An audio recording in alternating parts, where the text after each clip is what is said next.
About a decade ago, I asked myself a question, and the question is this. How could it be that we women, as smart as we are, as dedicated, as devoted, as educated as we are, have not figured out how to stop the overwhelm, the burnout, the self-sacrifice, the feelings like we're not doing enough, like we don't have enough. No matter how much we do, there's never enough of us. And it's not getting better, it's getting worse. 1 in 3 women are dying of heart disease, and it's not because we eat too many French fries. Pile on last year and everything that's been going on, and it's no wonder that women are leaving the workforce, that we're having superwoman sob moments where the pressure is just too much, because it is too much, and it's been too much for a long time. And we've become so resilient as women that we have become too tolerant of the ways of working, of living, of how our society works. And this is an invitation to you to join me and women around the world to actually say no more. We're not doing it. We're not going to continue to live and work and organize our lives and our businesses, and we're not going to work this way anymore. This is the time. So my name is Christina Rilo. If you and I have never met before, I am the author of a book called Overwhelmed and Over It, How to Stay Centered and Sustained in a Chaotic World. And this page here is an invitation to join me and women around the world to take a stand, first of all, for yourself, for your own sustainability, for your own, what I call, sustainable success. And here's the thing, I'm going to share just a couple things here, and then I'm going to invite you to read the page here. There's some more videos down here that'll explain a little bit more. But what I want to just share with you, first of all, is it's not your fault. It's not your fault if you haven't figured out work-life balance. It's not your fault if you just don't feel like you have enough space to take care of yourself. It's not enough fault that you haven't figured out how to juggle all these different things. 3 things that it's important for you to know.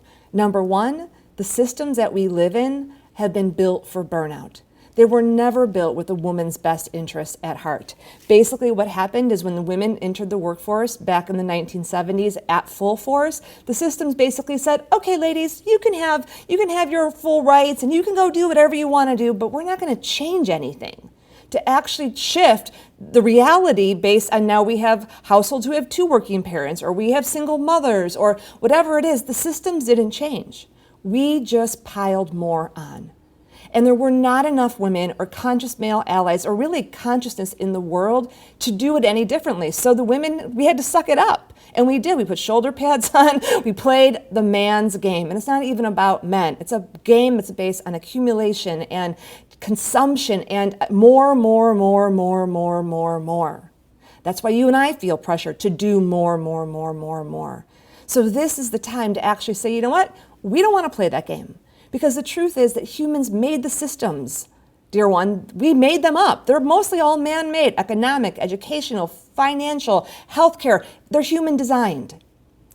And now we as women, we are in places of power where we can make shifts. We have conscious male allies. There's a consciousness brewing. So now is the time. But here's the thing. You and I are tired. I don't know about you. It was a big year last year, and it's going to continue. And so what a wise woman does is, first of all, we pace ourselves. And we say, you know what, before we go and we kind of move forward about what we're going to create from here, we actually stop and we go within. And we get really clear on what is the life you actually want to create. Where are the imbalances in your life design, and how you have developed and how you've been working, whether you're an entrepreneur or you work for somebody else or some kind of mix of that. What's not working? Looking at your relationships, what's out of whack, what is no longer sustainable? And then what is it that you really do want to create?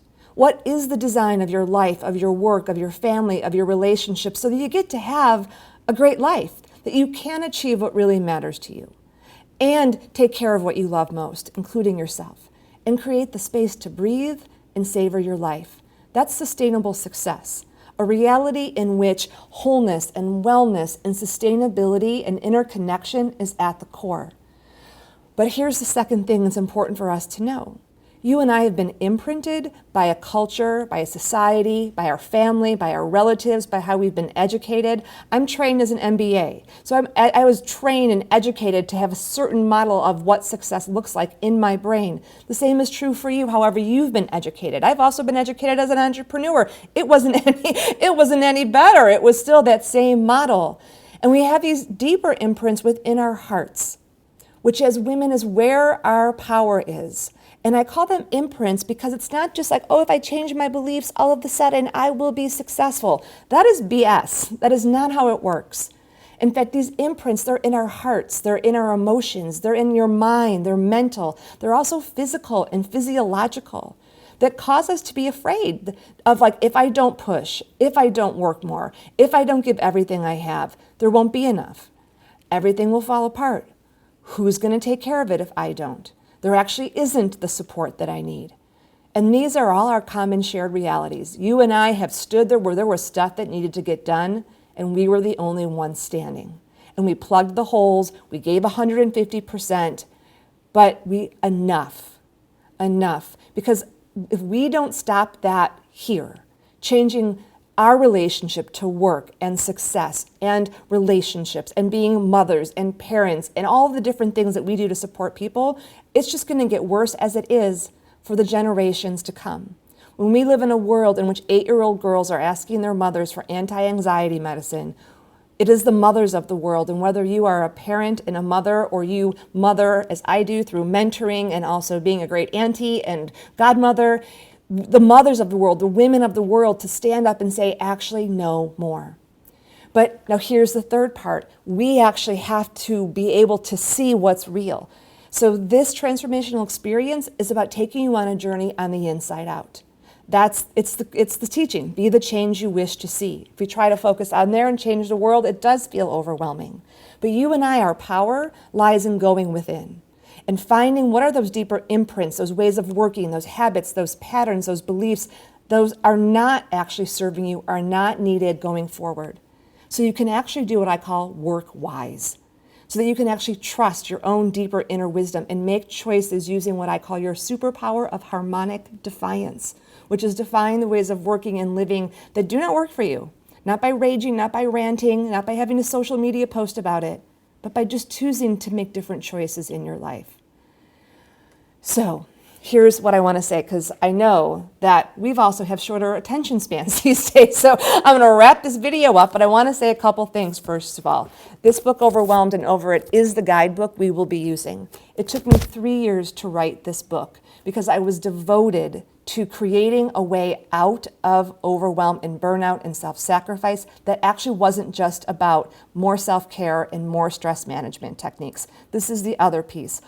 These techniques, these strategies that we've been employing for 50 years, and now we're adding on apps and more technology, they're not sufficient for the times that we are in. Yogic wisdom tells us we don't need more information. We don't need more gadgets to sort our information and be more productive. We actually need the wisdom within to make better choices that are aligned with your heart, your soul, your truth, and sustainability. I know for sure that the sustainability of this planet is directly linked to our own sustainability. And so I invite you on this transformational experience with me. It did take me 3 years to write the book. It took me 10 years to live it myself, to experiment with it, to teach it with women around the world so I know it works because I live it myself. And what I can share with you is that it will stretch you out of your comfort zone, but in a way that feels supportive. So what I would invite you to do is read this invitation. I wrote it with my own 2 hands. I wrote the book with my own 2 hands. I'm actually sitting here at my writing desk where I wrote this book and sat day after day after day to bring it into form. I thought it would be good to tape this video. And so read it. It says a little bit more about the structure of the book and what we will go deeper into. And then there's also a section that kind of goes through the structure of how the actual class is created, because this is not meant to be more overwhelmed in your life, more to do. This is a support system for you. And what's great is when we get through this, you will be different on the other side. And I want to just share with you, this is from the journal, so we also use a journal that goes with the book, and this is what says on the back. This is our focus point, the reality that we can create that is what sustainable success feels like. I achieve the impact I desire. I receive the sustainability and support I need. I stay connected to those I love, including myself. I stay focused on what truly matters to me. I create the space to savor my life. So I invite you on the journey with us. Look forward to it.